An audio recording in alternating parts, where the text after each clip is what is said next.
My dear students, आज आप लोगों के सामने एक बहुत ही महत्वपूर्ण हेडिंग जो आपके सामने आया है, इसे आप ध्यान से देखेंगे और यह पूरे जीवन में, विद्यार्थी जीवन में हमेशा काम आने वाली चीज़ है।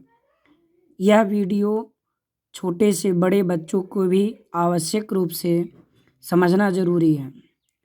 इस प्रकार से इस वीडियो में आप देखेंगे कि लघुत्तम समापवर्त एवं महत्तम समापवर्तक, ये जो चीज़ है ना, यह हमेशा 9th 10th तक ये काम में आती है। आगे के भी क्लास में यह जब भी हमको संख्याओं को जोड़ना पड़ता है तो ऐसे में इसका बड़ा महत्व है। आप पूरी वीडियो ध्यान से देखेंगे और इसको देखने के बाद आपको यह चीज़ बहुत ही अच्छे ढंग से समझ में आ जाएगा। हम यहाँ लिखे हुए हैं महत्तम समापवर्तक, इसको संक्षेप में क्या कहते हैं? म स। इसका पहला अक्षर म और इसका पहला अक्षर स हम लोग लिए तो म स प्राप्त हुआ। हम लोग संक्षेप में इसे म स के नाम से जानते हैं और इंग्लिश में इसको HCF कहा जाता है। H means highest, C means common, F means factor, यानी हाईएस्ट कॉमन फैक्टर। ठीक, डिफिनेशन को ध्यान देंगे। डिफिनेशन में क्या लिखा हुआ है? वह बड़ी से बड़ी संख्या जो दी गई संख्याओं को पूर्णतः विभाजित करती है उसे उन संख्याओं का मैसे कहते हैं। ठीक, वह बड़ी से बड़ी संख्या जो दी गई संख्याओं को पूर्णतः विभाजित करती है उसे उन संख्याओं का मैसे कहते हैं। ठीक है, ये मैसा है। ये मैसे ज्ञात करने की, मैं आपको बता दूं, मैसे ज्ञात करने की दो विधियां हैं, एक भाग विधि और दूसरा अभाज्य गुणनखंड विधि।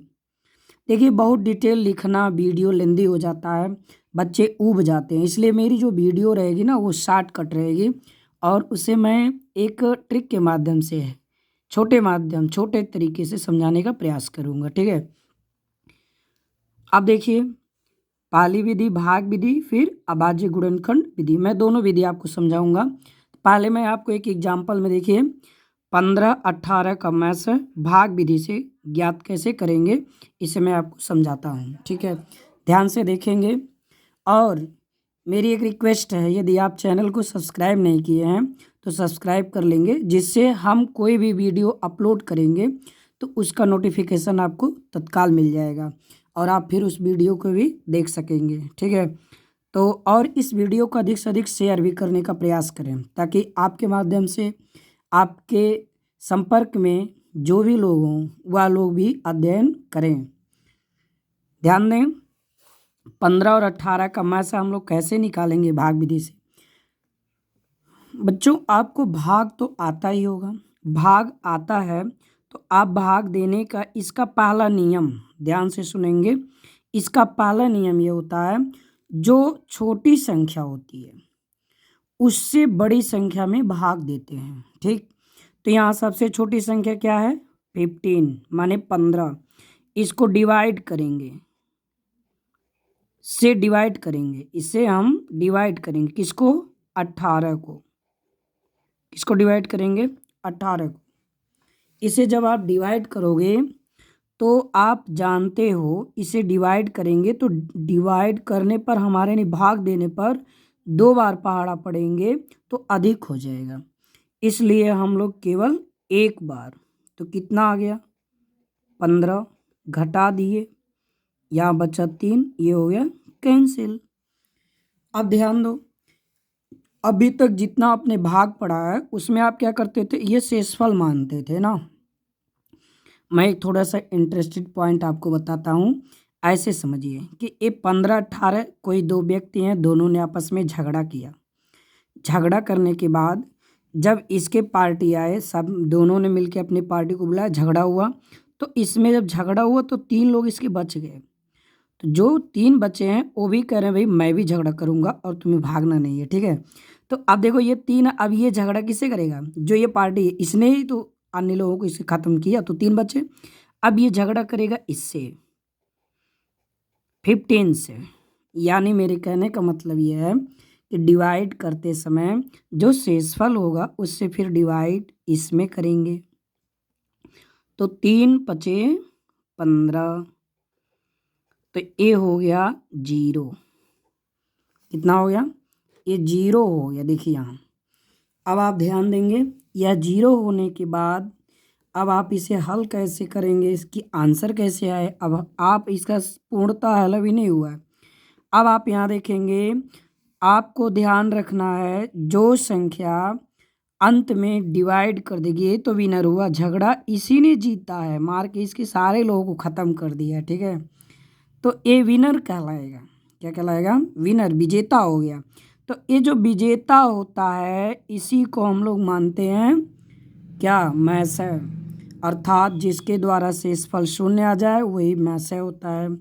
तो आप लिखोगे अतः 15 18 का मास बराबर कितना? 3। कितना हो गया? 3। आप यहाँ क्या लिख देंगे? आंसर। ठीक, शायद आपको समझ में आ चुका होगा। ऐसे ही आप 3 संख्याओं का कैसे मैसे करेंगे वह भी मैं आपको बता देता हूँ। इसी स्टेप पे समझ लीजिए। मान लीजिए 15 18, इसके बाद मान लीजिए हाँ कोई और एक संख्या दे दिया जाए। हम मान लेते हैं एक संख्या और है, ये मानते हैं 30 है। ठीक है ना, 30 है। अब ध्यान दोगे, इसको जब आप ध्यान से देखेंगे 3 संख्याएं, तो आप देखिए 3 यहाँ दोनों में विनर हो गया। वही नियम, सबसे बड़ी संख्या को सबसे छोटी से डिवाइड करेंगे। अभी अगर 30 होता तो हम 15 से 30 को डिवाइड कर देते, या अब देखिए 3 से डिवाइड हुआ, अब 3 से फिर 30 को डिवाइड कर दीजिए। तो जब आप 30 को डिवाइड करेंगे 3 से, तो आपको मिलेगा 3 एकम 3, एक कट गया 0, 3 शून्य 0 कट गया ना, फिर ये विनर हो गया। फिर मासा कितना आ गया? 3। इस तरह से आप समझ गए होंगे कि मासा भाग विधि से कैसे निकालते हैं। ठीक, अब आइए मैं अभाज्य गुणनखंड विधि से समझाता हूँ 15 और 18 का कैसे अभाज्य गुणनखंड विधि से निकालते हैं। देखिए अभाज्य गुणनखंड विधि से हम लोग इसको कैसे ज्ञात करेंगे। ये देखिए 15 और 18 है, 15 18 का हम लोग अभाज्य गुणनखंड विधि से मासा कैसे निकालते हैं। गुणनखंड करना पड़ेगा। तो गुणनखंड करना प्रायः आप छोटी क्लास के बच्चे, 6वीं क्लास के बच्चों को शायद पूर्णतः ना आता हो, आता है तो अच्छी बात है। तो अब हम लोग पहले गुणनखंड करेंगे। 15 राइट करेंगे। गुणनखंड करने के लिए इनका पहले बेस बनाएंगे। 15 ऐसे 2 लाइन खींच लेंगे। ये 15 यहाँ रहेगा, ध्यान देना है थोड़ा सा। ये 15 यहाँ नहीं रहेगा। अब आप इसको सबसे छोटी संख्या से डिवाइड करने का प्रयास करेंगे, भाग देंगे सबसे छोटी। 1 से तो सारी संख्याएं कट जाती हैं, तो 1 नहीं मान्य है। अब देखिए 2 से नहीं कटेगा, 3 से कटेगा, तो 3 पचे 15। फिर ऐसे करिए लाइन, ध्यान से देखेंगे, बहुत आसान है, समझ जाओगे। तो 3 से 1 कट गया 5 बार में। अब ये 3 से नहीं कटेगा, अब ये 5 किससे कटेगा? 5 से। फिर 5 1 करना 5। जब 1 आ जाएगा ना तो आपका ये प्रोसेस फिनिश हो जाएगा, समाप्त हो जाएगा। तो आप देखेंगे 15 के 2 खंड यहाँ मिले, तो आप लिखोगे 15 के 2 खंड क्या क्या, यहाँ लिख लीजिए। 15 बराबर क्या क्या, एक 3 और एक 5। एक सबका होता है इसलिए एक को ना लिखो, कोई दिक्कत नहीं है। ठीक है, एक संख्या आपके पास और है, वो कौन है? 18 है। इसको भी राइट करो, इसका भी फैक्टर निकालो। 18 है, इसका भी वही सिस्टम, लाइन ऐसे खींच लेंगे। 2 से कटेगा, ध्यान देंगे, 2 से काटेंगे, 2 9 18। अब फिर इसको 3 से, क्योंकि 2 से अब नहीं कटेगा, 3 त्रिक 9 कट गया। अब ये 3 भी 3 से कटेगा, काटिए। 3 1 कम 3, 1 आ गया ना। अब इसका प्रोसेस समाप्त हो गया। अब देखो अब क्या करोगे, यहाँ 18 लिखोगे, दूसरी संख्या। अब इसके बाद इसके फैक्टर को राइट कर लेंगे। फैक्टर क्या क्या है, देखिए जो फैक्टर कॉमन होगा उसको उसके नीचे लिखने का प्रयास करेंगे। इसे थोड़ा सा अपने बुद्धि से कर लेंगे। हम देख रहे हैं 3 इसमें है, तो ये 3 इसके नीचे कर देंगे। और कोई कॉमन नहीं है, तो इनको साइड में से लिख दीजिए। इसके बाद भी एक 3 है।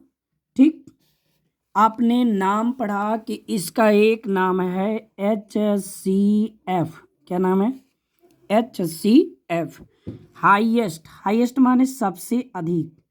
कॉमन, कॉमन का मतलब जानते हो ना, कॉमन माने जो उभयनिष्ठ हो, दोनों में हो। फैक्टर का मतलब फैक्टर आपने किया ही है। अब आप देखो इसमें सबसे अधिक कौन कॉमन है, ये है। क्या ये 3 ऐसी संख्या मिली जो हम दोनों में पा रहे हैं, ठीक ना। तो इसमें हम लोग मैसा यहाँ लिखेंगे। क्या ज्ञात कर रहे हो? मैसा। तो मैसा बराबर लिखोगे कितना? 3। ओके, तो सर ये तो बहुत ईजी है। अब आपको ईजी तो लगेगा ही। ऐसे ही बहुत सारे मैसा आप अपने बुक से लगा सकते हो, ठीक है। अभी मैं आपको वर्क में दूंगा, आप उसको करेंगे। अब आगे देखिए, हेडिंग आपको दिख रहा है अपवर्तक। क्या दिख रहा है? अपवर्तक। परिभाषा देखिए ध्यान से। कोई संख्या जिन जिन संख्याओं से पूरी पूरी विभाजित होती है, माने कट जाती है, उन संख्याओं को उस संख्या का अपवर्तक कहते हैं। ध्यान से फिर से समझ लीजिए।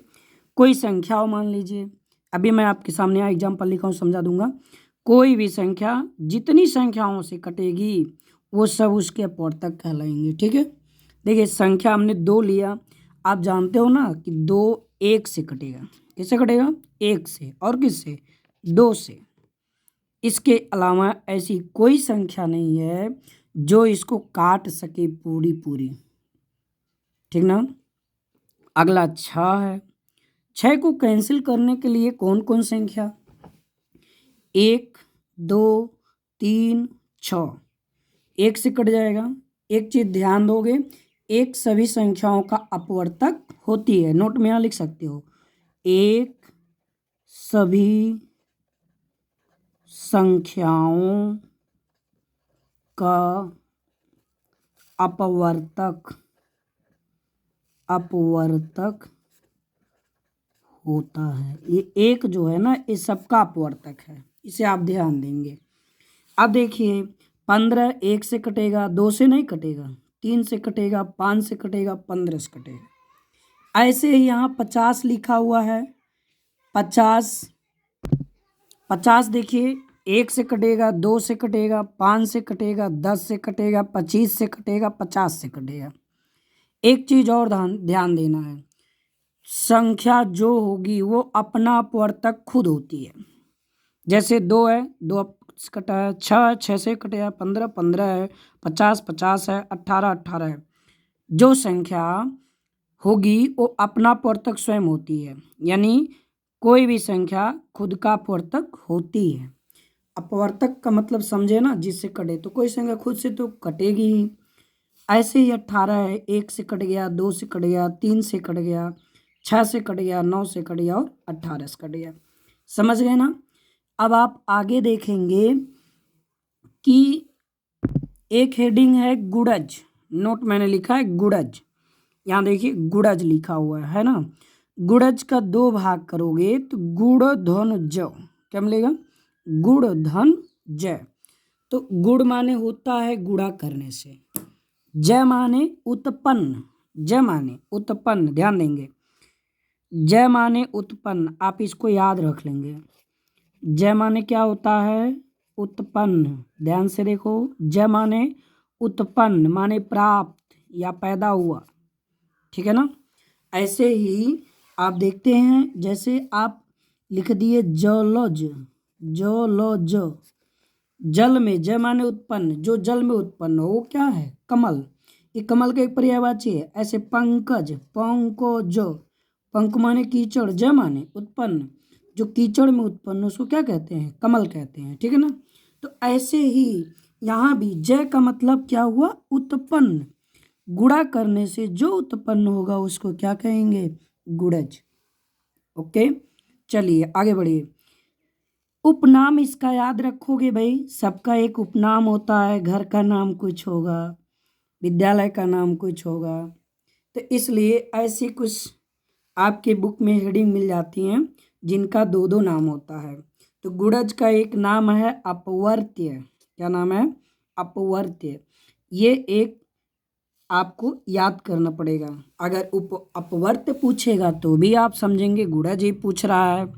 जैसे किसी लड़के का नाम सोनू, विद्यालय का नाम मान लीजिए उसका नाम है सत्यम, तो अगर कहा गया कि भाई सोनू या सत्यम, तो उसी लड़के को संबोधित किएगा। ऐसे ही है। अब आपको नेक्स्ट वीडियो हम आपको अगले बार देंगे। आप इस वीडियो को देखें और सब्सक्राइब कर लेंगे तो सब्सक्राइब करने के बाद आपको नोटिफिकेशन मिलेगा, तो इसको तैयार रखें। ओके, धन्यवाद।